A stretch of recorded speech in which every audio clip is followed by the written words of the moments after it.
میں ساتھ لائن پر موجود ہے اسد حنیف صاحب. آپ ماہر ٹیکس امور ہیں اور ایگزیکٹو کمیٹی لاہور ٹیکس بار ایسوسی ایشن کے ممبر بھی ہیں. اسد حنیف صاحب, آپ سی وی ٹی اور سپر ٹیکس اور جو سرکاری اداروں کے سرکاری ملازمین کے جو اثاثے شو کرنے کے لیے آئی ایم ایف نے شرائط رکھی ہیں, ان کو آپ کس طرح دیکھ رہے ہیں؟ سپر ٹیکس کو فنانس ایکٹ 2022 میں سیکشن 4C کے تحت انہوں نے لاگو کیا ہے, اور اس میں بیسیکلی جو اس طرح کے ٹیکسز ہیں ان کا لگانے کا مقصد یہ ہوتا ہے کہ جو بجٹ خسارے میں کمی کی جائے, اور کوئی اور ٹیکسز جو ہمارے کم آمدنی والے لوگ ہیں یا جو تھوڑا سا لوور طبقہ ہے جو ٹیکس پیئر ہے اس کے اوپر برڈن اس کو کم کیا جائے. اب اس میں 4C میں انہوں نے ایک تو 13 کمپنیز ہیں جن کے اوپر انہوں نے کوئی بزنس سیکٹرز ہیں جن کے اوپر جو انہوں نے تقریباً کوئی 10% یہ سپر ٹیکس لگایا ہے, جس میں سیمنٹ ہے, اسٹیل سیکٹر ہے, شوگر انڈسٹری ہے, آئل اینڈ گیس ہے, LNG ہے, بینکنگ ہے, آٹو موبائل ہے اور beverage, cigarette etcetera.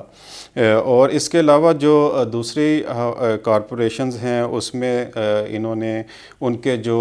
Annual prophets ہیں اس کے مطابق ہے, جس میں کہ اگر آپ کا 150 ملین پلس آپ کا پروفٹ ہے اینول تو اس پہ 1% ہے, اگر آپ کا 200 ملین پلس ہے تو اس کے اوپر آپ کا کوئی 2% ہے, اگر 250 ملین پلس ہے تو آپ کا 3% ہے, اور اگر 300 ملین پلس آپ کا پروفٹ اینول ہے تو اس کے اوپر 4% ہے. تو اس میں یہ بیسیکلی جو اپلیکیبل ہوا ہے وہ ہے ٹیکس ایئر 2022 سے یہ اپلیکیبل ہوا ہے, اور اس کے اوپر اور جبکہ اس کو جو اپلیکیبل ہونا چاہیے تھا وہ ٹیکس ایئر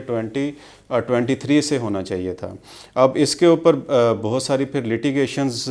بہت ساری ریٹس فائل ہوئی ہیں اس میں جو ریٹروسپیکٹیو ایفیکٹ ہے اس کے اوپر, تو اس میں کافی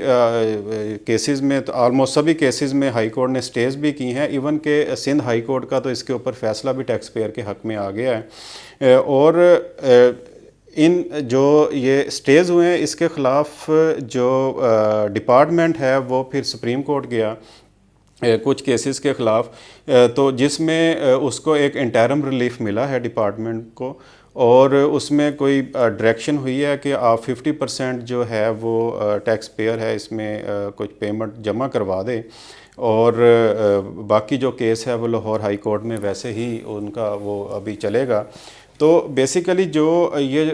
سپریم کورٹ کی ججمنٹ آئی ہے یہ ایک پرسونا ہے, نہ کہ یہ رم ہے,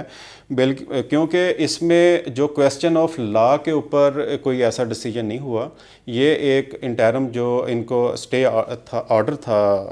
لاہور ہائی کورٹ کا اس کے اوپر ایک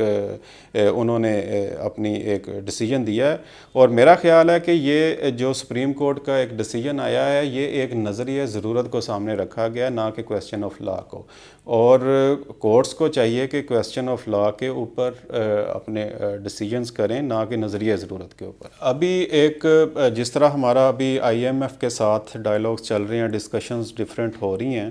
تو اس میں IMF کی طرف سے کافی جو ہے وہ شرائط سامنے رکھی گئی ہیں, جن میں سے ایک شرط یہ بھی ہے کہ جو جتنے بھی ہمارے بیوروکریسی ہے, سرکاری ملازمین ہیں گریڈ 17 سے لے کے گریڈ 22 تک, وہ اپنے جو ہے وہ ایسٹس کو پبلک کریں. تو یہ ایک دفعہ پہلے بھی جب ان کا ایک معاہدہ ہوا تھا اس میں لیٹر آف انٹینٹ میں یہ ایک کنڈیشن رکھی گئی تھی کہ جو سرکاری ملازمین ہیں وہ اپنے ایسٹس جو ہیں وہ ڈکلیئر کریں, لیکن FBR نے اس کے اوپر کسی قسم کا کوئی کام نہیں کیا تھا. اب انہوں نے بڑی سخت کنڈیشن رکھی ہے کیونکہ IMF یہ سمجھتا ہے کہ جو ہمارے ملک کا جو مین ایشو ہے وہ شاید ایک کرپشن ہے, اور شاید اسی ایشو کو وہ ایڈریس کرنے کے لیے, کیونکہ بیوروکریسی جو ہے وہ آلموسٹ گورنمنٹ کے بعد جو مین پلیئر ہے جو اس ملک کو رن کرتی ہے وہ ہمارے جو افسران ہیں, اور خاص کر جو گریڈ 17 سے 22 کے ہیں ان کے پاس وہ کافی آتھورائزڈ لوگ ہیں. اور اس میں انہوں نے کہا کہ ان کی جو منقولہ غیر منقولہ جائیداد ہے اور جو ملک سے باہر اثاثے ہیں ان کو جو ہے وہ پبلک کریں. تو میرا تو خیال ہے کہ یہ ایک آئی ایم ایف کا بہت اچھا سٹیپ ہے, اور ٹرانسپیرنسی کو اور خاص کر جو ایک کرپشن جو کہ ہمارے ملک کے لیے ناسور بن چکی ہوئی ہے اس کو ایڈریس کرنے کے لیے یہ بہت زیادہ ضروری ہے. جی بہت شکریہ اسد حنیف صاحب, آپ نے ہمیں ٹائم دیا.